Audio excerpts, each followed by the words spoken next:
As our community processes the death of Patrick Lyoya, we want to take this time to get some insight into what prosecutors are reviewing and navigating right now. Yeah, we have Cooley Law Professor Louis Langham. He's going to give us some perspective. I know you served 25 years with MSP. You have a pretty extensive history here. You also served as legal counsel for Governor Granholm and even the liaison for the Secret Service. So a wealth of knowledge here with us this morning. We want to start by asking you, sir, I know MSP is taking reins of this investigation right now. Can you kind of talk about what they're reviewing, what they're doing? A lot of people wondering why this part of the investigation is taking so long. Right. Well, they have to start from the very beginning. They're going to start from the traffic stop. Whether or not the traffic stop was legally justified, which appears it was maybe. They're going to take it from the traffic stop and every command, every legal command that the officer gave Patrick Lyoya all the way up until the fatal shot was fired.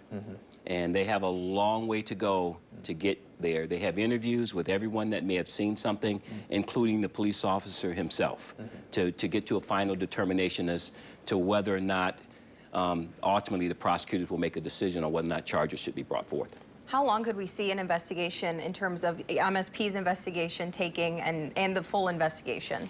It varies. It depends. If other witnesses show up, if there's they may have to do some research on Facebook posts just to see if things have been posted by any of the parties involved, to try to find out some information, some background information about everyone involved in this.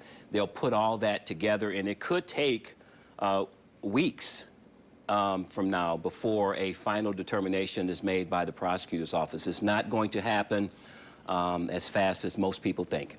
Now, in terms of the prosecution, they have to determine if the officer, they don't have to determine, but they're going to have to prove that he did not fear for his life at the time he pulled the trigger. How are they going to do that? Well, that's the justification. If the officer is alleging that he had to do that, if that's going to be his argument, he has to show that there was either great bodily harm coming to himself if he didn't pull his weapon, or death.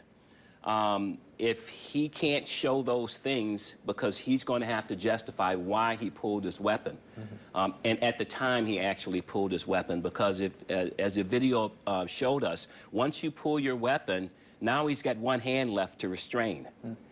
He can't restrain anyone with one hand left if he has a weapon in the other hand. So at that particular point, he had made the decision that he needed his weapon. The prosecutor's office is going to have to review to determine whether or not that was reasonable. Do you have a message for people in the community? I know you said this isn't going to be a quick investigation, but people who are anxious and want to see this getting going, what would you say to them? Well, I think everyone's seen the video, and I would just ask everyone to allow time. You want to make the right decision. You don't want the decision to be made in a fast-paced way just to resolve any issues that may be in the community. So I would ask that you just be a little bit patient and allow the process to take over, because it has to start with the police investigation, interviewing witnesses, and then they will submit their entire report to the prosecutor's office. Then they have to review it with a team of prosecutors to make a final determination as far as whether or not charges are going to be brought, first of all, and if so, what are those charges going to be? Is it going to be murder, first-degree murder, manslaughter, or no charges at all? Really quickly, before we go, if you can answer really quickly for us. A lot of people are saying we want the officer to be identified. There's a reason the officer is not being identified. Can you speak to that really quickly? He hasn't been charged with anything yet. Right. And you try to protect, like juveniles and other people that aren't charged with any crimes yet, you try to protect their identities. It's no reason that we know what happened. We saw what happened. There's an investigation taking place, and there's no real reason to identify the individual at this point. All that information will come out soon. Okay, Professor Langham, we appreciate you being here with us this morning. Thanks for breaking all this down. More than welcome. Thank you very much for inviting me. All righty, so nice to see you.